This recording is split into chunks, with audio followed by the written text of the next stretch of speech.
नमस्कार दोस्तों, दावतांश क्लासेज में आपका स्वागत है। पिछली वीडियो में हमने देखा था कि वैद्युत क्षेत्र की तीव्रता क्या होती है। आज हम लोग देखेंगे कि वैद्युत द्विध्रुव की अच्छी स्थिति पर वैद्युत क्षेत्र की तीव्रता क्या होगी। तो बेटा, वैद्युत द्विध्रुव की अच्छी स्थिति पर वैद्युत क्षेत्र की तीव्रता से पहले आप लोग ये देखिए बेटा कि वैद्युत द्विध्रुव क्या होता है।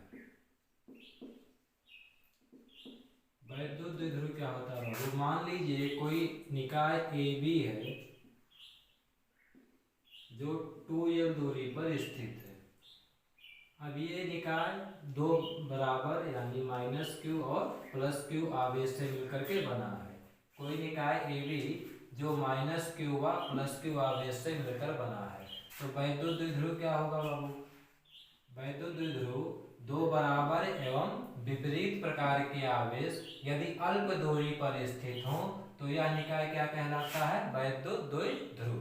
दो बराबर एवं विपरीत प्रकार के आवेश यदि अल्प दूरी पर, अल्प दूरी का मतलब क्या? बिंदु ए और बी के बीच की जो दूरी है वो कितनी होनी चाहिए? 2l। ठीक है। दो बराबर एवं विपरीत प्रकार के आवेश जब अल्प दूरी पर स्थित होंगे तो वह निकाय क्या कहलाएगा? वैद्युत द्विध्रुव। ये हो गया बेटा। अब हम लोग देखते हैं वैद्युत द्विध्रुव आघूर्ण क्या होता है। वैद्युत द्विध्रुव आघूर्ण। वैद्युत द्विध्रुव आघूर्ण क्या होगा बाबू? मान लीजिए कोई निकाय है आपका ए और बी। इसका केंद्र क्या होगा बाबू? O। अब ए बिंदु पर आपका आवेश -q है, बिंदु बी पर आपका आवेश +q है। जैसे वैद्युत द्विध्रुव में हमने बात किया कि दो बराबर एवं विपरीत प्रकार के आवेश जब अल्प दूरी पर स्थित होते हैं तो वह निकाय क्या कहलाता है? वैद्युत द्विध्रुव। वैद्युत द्विध्रुव आघूर्ण में क्या बेटा? कोई एक आवेश इनके बीच की जो दूरी क्या है? 2l है। कोई एक आवेश तथा उनके बीच की दूरी के गुणनफल को क्या बोलते हैं बेटा? वैद्युत द्विध्रुव आघूर्ण। वैद्युत द्विध्रुव आघूर्ण को P से लिखते हैं। P बराबर क्या हो जाएगा? कोई एक आवेश, चाहे आप -q ले लीजिए चाहे आप +q ले लीजिए, और इनके बीच की जो दूरी होगी 2l, उसके गुणनफल को क्या बोलते हैं? वैद्युत द्विध्रुव आघूर्ण। दोनों टॉपिक क्लियर हो गया कि वैद्युत द्विध्रुव क्या होता है? दो बराबर एवं विपरीत प्रकार के आवेश जब अल्प दूरी पर स्थित होंगे तो उससे बना निकाय क्या कहलाएगा बेटा? आपका वैद्युत द्विध्रुव। वैद्युत द्विध्रुव आघूर्ण क्या होता है? यदि वैद्युत द्विध्रुव में कोई एक आवेश तथा उनके बीच की जो अल्प दूरी है उसका जो गुणनफल होगा बेटा वो क्या कहलाएगा? आपका वैद्युत द्विध्रुव आघूर्ण। P बराबर क्या होता है? Q × 2l। इसका अगर हम मात्रक देखें बेटा तो मात्रक क्या होगा? Q का मात्रक आपका कूलाम होगा और लंबाई का मात्रक क्या होता है बेटा? मीटर। यानी वैद्युत द्विध्रुव आघूर्ण का मात्रक क्या होगा बेटा? Coulomb metre. इसकी राशि कैसी होगी बाबू? सदिश राशि होगी। क्या होगी? सदिश राशि। इसमें जो दिशा होती है बेटा -q आवेश की तरफ होती है। वैद्युत द्विध्रुव आघूर्ण में जो दिशा होगी वो किधर होगी बेटा? -q आवेश की तरफ होगी। आइए इसको इरेज कर लेते हैं। ये देखते हैं वैद्युत द्विध्रुव की अच्छी स्थिति पर वैद्युत क्षेत्र की तीव्रता क्या होगी। अब बेटा आपका मान लीजिए कोई निकाय है ए और बी, जो कि आपका 2l दूरी पर स्थित है। ए पर आपका बेटा -q आवेश है, बी पर आपका +q आवेश है। इसका केंद्र मान लीजिए O है। केंद्र से r दूरी पर एक बिंदु P स्थित है। इस बिंदु P पर हमको क्या निकालना है बेटा? वैद्युत क्षेत्र की तीव्रता निकालनी है। तो बेटा हम करेंगे क्या? अगर हम बिंदु आवेश यानी +q के कारण अगर P पर वैद्युत क्षेत्र की तीव्रता ज्ञात करेंगे तो ये क्या होगा? आवेश से दूर जाएगा। यानी जो यहाँ पर होगा बेटा वैद्युत क्षेत्र की तीव्रता वो क्या हो जाएगा? आवेश से दूर हो जाएगा। और -q आवेश का क्या होगा बेटा? आवेश की तरफ आएगा। यानी ये हो गया बेटा आपका E। ठीक। अब बेटा देखते हैं अगर A और B के बीच की दूरी 2l है तो केंद्र से A की दूरी क्या हो जाएगी बाबू? l। केंद्र से B की दूरी क्या हो जाएगी? l। पहले हम दूरी ज्ञात कर लेते हैं। दूरी ज्ञात करेंगे बेटा, अगर हम P से B ज्ञात करते हैं यानी BP की जो डिस्टेंस होगी वो क्या होगी बेटा, टोटल दूरी आपकी R है, इतनी दूरी क्या है बेटा L, तो R में से क्या करेंगे L को घटा देंगे यानी क्या हो जाएगा बेटा R माइनस L। इसी प्रकार बेटा अगर हम AP निकालें तो ये क्या होगा बाबू, R यहाँ तक है और यहाँ तक कितना बेटा L, तो ये क्या हो जाएगा जुड़ जाएगा यानी R प्लस L हो जाएगा। ये तो हमारी बेटा दूरी हो गई। अब हम निकालेंगे प्लस Q आवेश के कारण वैद्युत क्षेत्र की तीव्रता, प्लस Q आवेश के कारण वैद्युत क्षेत्र की तीव्रता। तो प्लस Q आवेश के कारण वैद्युत क्षेत्र की तीव्रता क्या है बेटा EB, तो क्या लिखेंगे EB। आपको हमने बताया था बेटा वैद्युत क्षेत्र की तीव्रता बराबर क्या होता है F बाई Q नॉट, जहाँ F को अगर हम कूलाम के नियम से लिखेंगे बेटा तो ये हो जाएगा 1/4 पाई F silent Q upon R square, Q not cut जाएगा यानी E बराबर हम क्या लिखेंगे बेटा ये फार्मूला लिखेंगे, ठीक है। तो यहाँ पर EB इक्वल क्या लिखेंगे बेटा 1/4 पाई F साइलेंट Q अपान, अब देखो बेटा डिस्टेंस क्या है, यहाँ पर डिस्टेंस क्या होगा बेटा BP, क्या होगा बेटा BP, यानी यहाँ पर क्या लिखेंगे BP का स्क्वायर, तो ये क्या हो जाएगा बेटा 1/4 पाई F silent not Q upon BP हमारा कितना है बेटा R माइनस L है, तो यहाँ पर क्या लिखेंगे R माइनस L का स्क्वायर।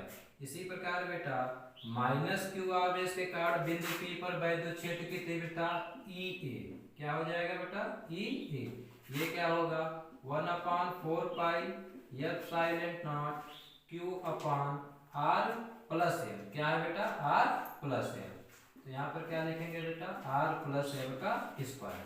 ये आपका समीकरण नंबर 1 हो गया बेटा, ये क्या हो गया बेटा समीकरण नंबर 2।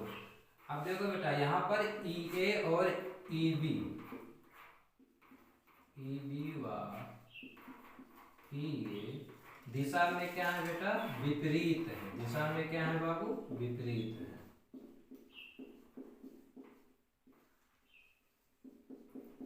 तो बेटा परिणामी वैद्युत क्षेत्र की तीव्रता हमारी क्या हो जाएगी EB माइनस EA। अब बेटा इसको अगर हम मिटा लें तो फिर आगे देखेंगे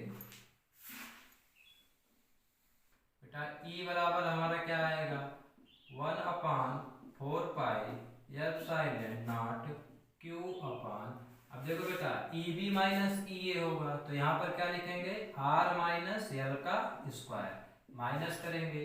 अब हमारा EA निकालना है तो EA क्या था बेटा 1/4 पाई F साइलेंट नॉट, उसके बाद Q अपान R प्लस L का होल स्क्वायर।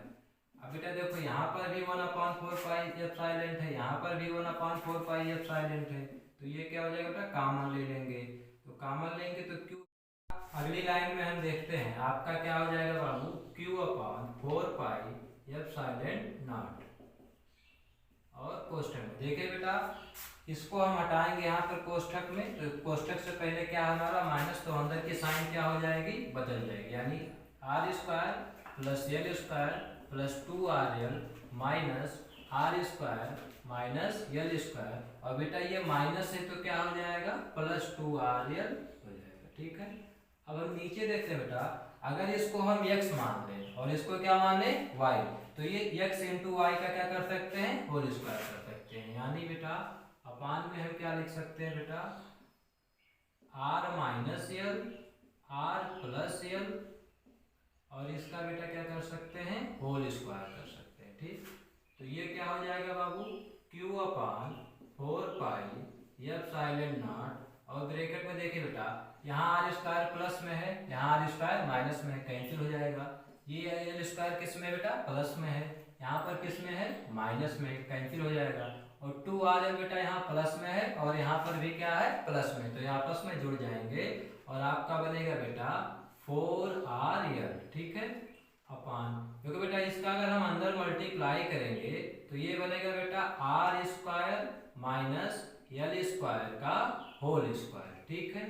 अब देखिए बेटा इसको क्या लिख सकते हैं, इसको हम लिख सकते हैं बेटा 1/4 पाई F silent not Q into 2L into,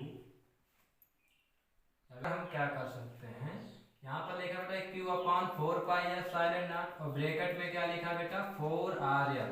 अब इस 4RL को हम इस प्रकार लिख सकते हैं Q into 2L into 2R अपान में बेटा क्या लिखेंगे R square minus L square का होल स्क्वायर। अब बेटा देखो आप लोगों को हमने बताया था वैद्युत द्विध्रुव आघूर्ण बराबर क्या होता है बेटा, P बराबर किसी एक आवेश तथा उनके बीच की दूरी का गुणनफल क्या होता है बेटा, वैद्युत द्विध्रुव आघूर्ण होता है। तो Q इंटू 2L की जगह पर हम क्या लिखेंगे P लिखेंगे, यानी आपका हो जाएगा बेटा 1/4π P इंटू 2R अपान में बेटा R square minus L square. ये आया बेटा आपका वैद्युत क्षेत्र की तीव्रता। अब हम लोग यहाँ पर देखेंगे बेटा, अब बेटा यहाँ पर देखिए ये लिखा R square minus L square का होल स्क्वायर। यदि बेटा आपका L क्या हो, छोटा हो किससे, R से, ठीक है, तो L स्क्वायर और भी छोटा हो जाएगा R स्क्वायर से। तो इस स्थिति में हम क्या लिख सकते हैं बेटा, E equal 1/4π P into 2R अपान में बेटा क्या हो जाएगा R स्क्वायर का होल स्क्वायर। अब इसको बेटा हम क्या लिख सकते हैं, देखिए E बराबर हमारा क्या होगा बेटा 1/4π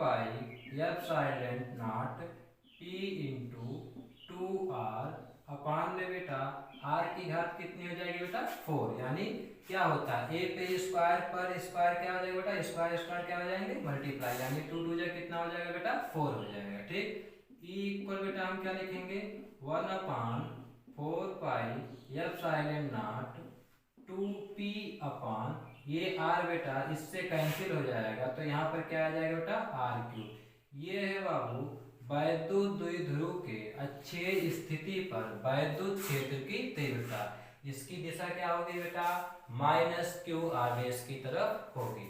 ये बेटा आपका बोर्ड एग्जाम के दृष्टिकोण से बहुत ही इंपॉर्टेंट टॉपिक है, तो इसको बेटा अच्छे से बार बार देखिए वीडियो, ताकि आपको अच्छे से समझ में आ जाए कि वैद्युत द्विध्रुव की अच्छी स्थिति पर वैद्युत क्षेत्र की तीव्रता क्या होती है। और बेटा इस वीडियो को ज़्यादा से ज़्यादा शेयर करें, जिससे और भी बच्चे इसको देख करके सीख सके और अपने एग्जाम की तैयारी कर सकें। धन्यवाद।